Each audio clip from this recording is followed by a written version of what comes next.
KPU membuat 2 kolom ini motivasinya apa gitu? Motifnya apa motifnya? Ya. Harusnya kan walaupun ini simulasi, harusnya ya tetap 3 kolom. PDI Perjuangan Kota Solo, Jawa Tengah mempersoalkan surat suara simulasi pencoblosan Pilpres yang hanya memuat gambar 2 paslon. Pasalnya dinilai menyesatkan dan membingungkan pemilih. Padahal ada 3 pasangan calon presiden dan wakil presiden yang berkompetisi di Pilpres 14 Februari mendatang. Calon presiden nomor urut 3 Ganjar Pranowo turut angkat bicara soal surat suara berformat 2 paslon yang dipakai KPU untuk simulasi pencoblosan Pilpres. Ganjar mengingatkan pentingnya KPU menjaga kredibilitas sebagai penyelenggara pemilu dan Pilpres. Ya, ini KPU penyelenggara kok berkali-kali minta maaf terus ya. Kalau minta maaf terus nanti kredibilitasnya akan dipertanyakan loh ya. Kita kemarin soal suara minta maaf ya, yang ada dikirim ke luar negeri, sekarang soal pencoblosan katanya ditarik lagi gitu ya. Makanya sebenarnya semua yang keluar dari KPU kita minta ada yang melakukan supervisi agar tidak jadi kesalahan dan mereka akan memperbaiki itu. Gitu. Maka profesionalismenya mesti ditingkatkan. Capres nomor urut 1 Anies Baswedan juga menanggapi soal surat suara berformat 2 paslon. Kata Anies, jangan main-main dengan surat suara. Anies minta jumlah paslon di surat suara simulasi disesuaikan dengan jumlah peserta Pilpres yang resmi terdaftar di KPU. Sudahlah, kita nggak usah main-main. Begini-begini itu, tunjukkan aja apa adanya. Kalau jumlahnya 3 calon ya sebut 3, kalau ada 8 calon ya sebut 8 calon. Jadi buat apa di otak-atik ya begitu, tidak menghormati rakyat intinya. Simulasi pencoblosan dengan surat suara berformat 2 paslon ini diketahui sudah dipraktikkan di sejumlah tempat di Solo. PDIP Solo pun meminta KPU mengulang simulasi dengan format 3 paslon. Sementara itu, KPU Kota Solo menyatakan pihaknya hanya melaksanakan aturan yang sudah ditetapkan KPU Pusat, termasuk desain surat suara 2 paslon yang dipakai untuk simulasi pencoblosan. Tim Liputan, Kompas TV.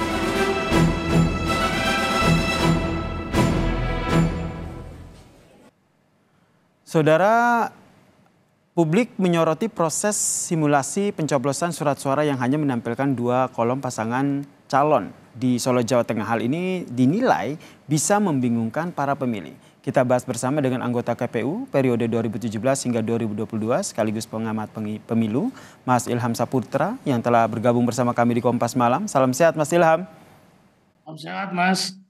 Mas Ilham, kalau kita lihat nih KPU Kota Solo menyatakan bahwa hanya melaksanakan aturan yang sudah ditetapkan oleh KPU, termasuk desain surat suara 2 paslon nih yang dipakai untuk simulasi pencoblosan. Emang aturannya seperti itu ya Mas? Ya sebetulnya kan teman-teman di kabupaten kota maupun di provinsi, dia itu kan mendapatkan bagaimana cara mensimulasikan pemilu ya, itu tentu dari pusat, bagaimana aturan mainnya dan bagaimana kemudian, dan bahkan kadang-kadang kita juga mensupport surat suaranya itu daminya itu dari KPU RI, karena agar kemudian menghindari ada perbedaan-perbedaan konsep terhadap surat suara gitu ya, karena ini kan simulasi ini kan fungsinya adalah melakukan sosialisasi kepada masyarakat dan harus disesuaikan dengan kondisi asli pada tanggal 14 Februari yang akan datang. Berarti ini menurut Anda sebuah kelalaian yang dilakukan? Nah ini tentu perlu diinvestigasi. Nah kalaupun kemudian ini dilakukan, pertama kita cari tahu dulu siapa yang melakukan ini, apakah ada unsur kesengajaan atau tidak, atau hanya human error seperti yang disampaikan oleh KPU RI ya, disampaikan oleh Pak Idam, salah seorang komisioner. Beliau mengatakan bahwa ini hanya human error. Tapi persoalannya kemudian tidak segampang itu mengatakan ini human error. Ini harus dilakukan investigasi menyeluruh apakah ada unsur kesengajaan. Nah ini Bawaslu tentu saja saya kira penting untuk melakukan investigasi terhadap persoalan ini. Karena ini muncul kekhawatiran, ketidakpercayaan publik kepada KPU RI terhadap peristiwa-peristiwa seperti ini. Seperti di Taipei sudah ada kejadian kemarin, itu juga dikatakan error. Kemudian sekarang dalam hal percetakan surat suara untuk simulasi juga dikatakan human error. Kalau human error terus, kemudian di mana profesionalitas KPU dalam rangka menyelenggarakan pemilu yang akan datang. Nah, oleh karenanya untuk mengklarifikasi itu harus dibuat investigasi menyeluruh. Pertama mungkin bisa dilakukan investigasi secara internal oleh KPRI. Kalau dikatakan human error, lantas kemudian cuma human error begitu saja, tetapi harus dilakukan investigasi. Ya, human Oke. error itu mana seperti itu. Kalau seperti yang tadi disampaikan, ada human error, kemudian nantinya ada investigasi. Ini akan berujung cukup dengan minta maaf, mohon maaf, ini adalah kesalahan, ini adalah human error, atau ada langkah tegas begitu berupa sanksi atau seperti apa? Ya, Bawaslu tentu sebagai komponen penyelenggara pemilu dalam hal ini mengawasi pemilu, tentu harus kerja-kerja yang masif terhadap kejadian ini gitu ya. Karena saya juga punya catatan tidak hanya terjadi di Solo, ini juga terjadi di Banten di akhir Desember lalu ketika melakukan simulasi. Dan itu ada hanya dua pasangan calon gitu ya. Jadi saya sekali lagi menghimbau kepada KPU kalau dikatakan human error, yaitu harus dilakukan investigasi internal, siapa yang melakukan human error itu, dan apakah ada unsur kesengajaan atau tidak. Kemudian Bawaslu sebagai pengawas tentu juga harus melakukan investigasi yang menyeluruh, apakah ini benar-benar human error atau kemudian memang ini ada unsur kesengajaan. Ini Nah, jika ini bisa, maaf saya potong, ini bisa bermuara pada pemberian sanksi? bisa dilaporkan ke Dewan Kehormatan Penyelenggara Pemilu karena dianggap sebagai pelanggaran etik. Demikian. Oke, kemudian kalau ada yang mengajukan keberatan atau protes, nanti prosesnya akan seperti apa prosedurnya? Iya, bisa kemudian dilaporkan kepada Bawaslu apakah ini hanya unsur pelanggaran administratif atau kemudian nanti bisa diberikan masuk ke dalam unsur pidana gitu ya. Karena ini kan tentu menyesatkan ya di dalam konteks sosialisasi dan tentu ada yang dirugikan. Maksudnya dua calon itu siapa saja gitu kan. Ini muncul polemik, pertanyaan-pertanyaan dari peserta simulasi tersebut.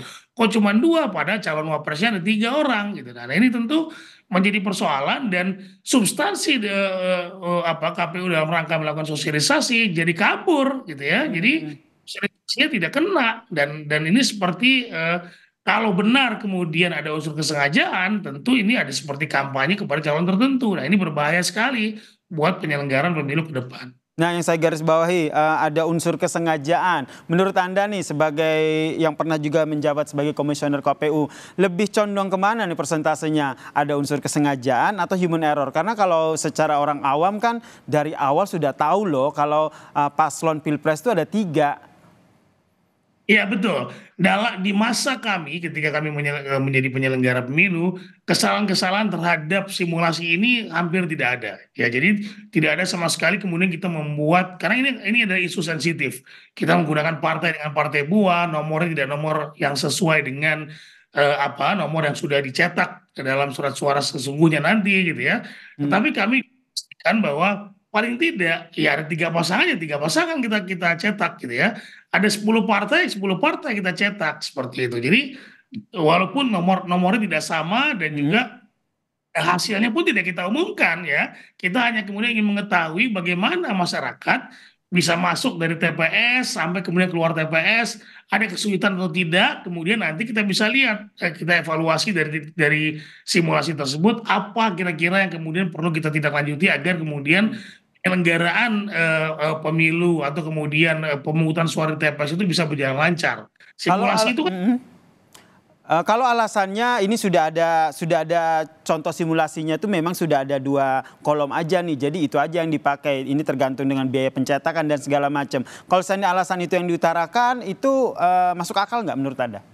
yang masuk akal. Saya kira ini harus ditarik ya kemudian oleh KPU bahwa ini kalau dikatakan human error, berarti KPU sudah mengakui bahwa apa yang disebarkan atau apa yang dilakukan simulasi dengan menggunakan 2 pasangan calon ya walaupun ini simulasi itu adalah kesalahan. Nah, oleh karenanya harus ditarik dan tentu simulasi ini harus diulang agar kemudian mindset masyarakat yang sudah melakukan mengikuti simulasi gitu ya, itu bisa kemudian diulang kembali bahwa ada calon presiden 3 orang. Nah, ini sekali lagi penting agar kemudian KPU bisa lebih profesional ke depannya. Dan sekali lagi saya ingin mengatakan bahwa secara pengawasan pemilu, Bawaslu harus aktif memastikan bahwa ini apakah betul melakukan investigasi, apakah betul ini adalah hanya human error atau ada unsur kesengajaan. Berarti selain investigasi, Anda juga mendorong bahwa ada sosialisasi lanjutan dengan menggunakan surat suara yang ada 3 kolom, begitu ya Mas Ilham ya? Betul, karena yang sebenarnya, yang sesungguhnya nanti pada tanggal 14 Februari ada 3 pasangan calon. Baik, terima kasih anggota KPU periode 2017-2022 sekaligus pengamat pemilu Mas Ilham Saputra telah bergabung bersama kami di Kompas Malam. Salam sehat Mas Ilham. Terima kasih.